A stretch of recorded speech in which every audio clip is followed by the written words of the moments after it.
maybe we can move into the teen years. A lot of stuff starts happening in the teen years for the whole family. How does fathering shift, if any, when you start getting teenagers? I'm glad I don't have to go through those years again.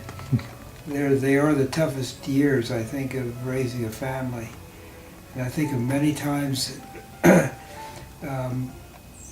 kids have in their minds what they want to do, and they will tend to maneuver circumstances to try to get done what they want to do. And I can remember at times when I've said no to them, and of course no usually has to be negotiated, or at least they try to negotiate it. But I would tell them the answer is no, and I'll stand like a freight train in front of you to keep you from going that way, because I think it's the wrong thing to do. And finally, I would leave it up to their discretion, or make it their decision, but they knew very emphatically where I stood, and like I said, I would tell them I'll stand like a freight train in front of them. Of course, the train passes by, then they make the choice themselves. But I think that probably worked out better for teenagers than just saying no all the time. Mm-hmm. And finally letting them make some choices too, because as I look back now, they all have grown in maturity and responsibility, and they're good, responsible adults today. And I think all those things add together, although at that time of my life and their lives, I didn't really know what was going on that way. I had no plan set to say, if I do this now, here's what I can expect later. Mm-hmm. The only guide I had to draw upon was my spiritual understanding of things and the study of the scriptures that helped to give me directions and choices as a father.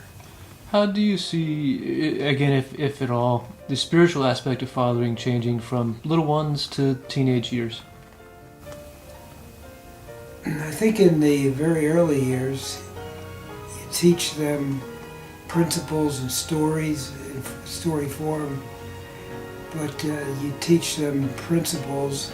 This is what we did anyway, and read to them a lot, but continuously interjected spiritual principles in their daily life, which began to become ingrained in their thoughts and in their decision-making processes. My kids were normal in the sense that they were anything but perfect, like their father was anything but perfect.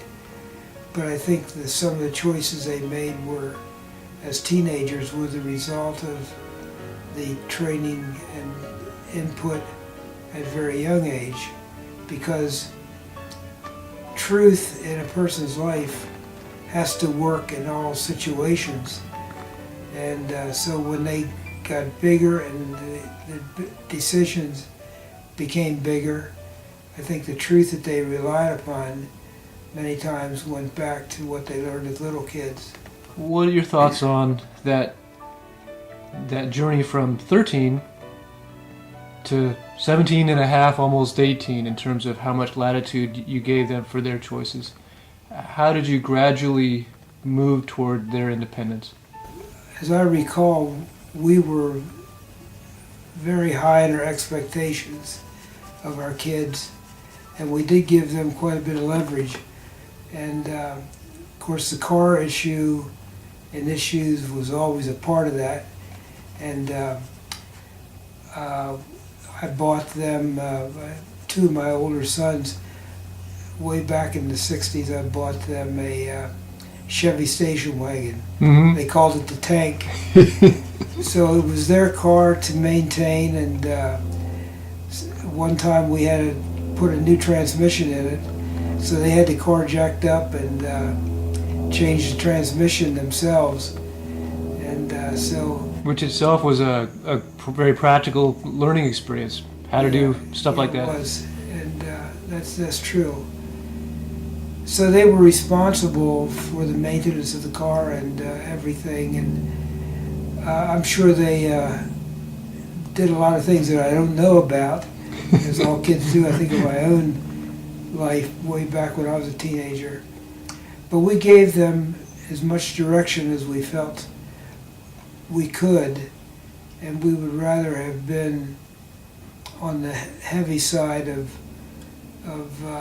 actually helping them make choices and decisions than on the laissez-faire side and letting them just go their own way.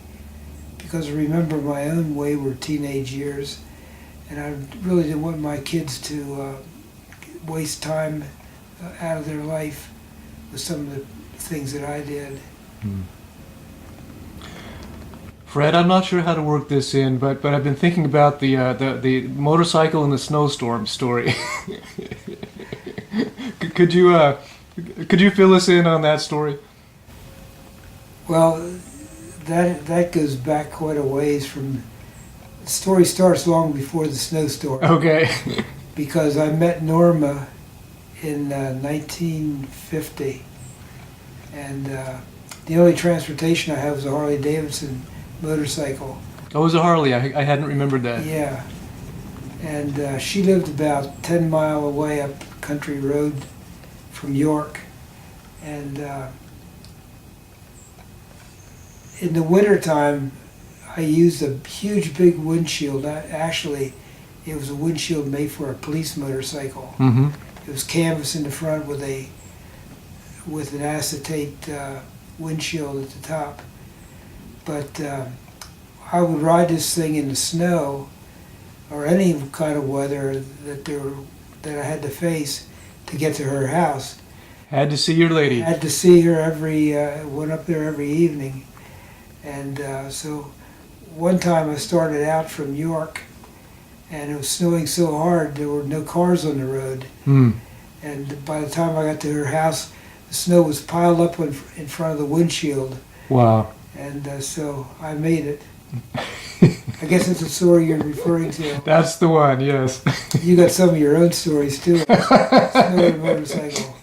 Yes, I have one one snowstorm story. I'll have to work that in some point too. I'm glad we're both here to laugh about this. And not that we're recommending driving a motorcycle in a snowstorm at all. No, it's not recommended. That back end can go back on you pretty quick. Pretty rapidly, yep. Wow.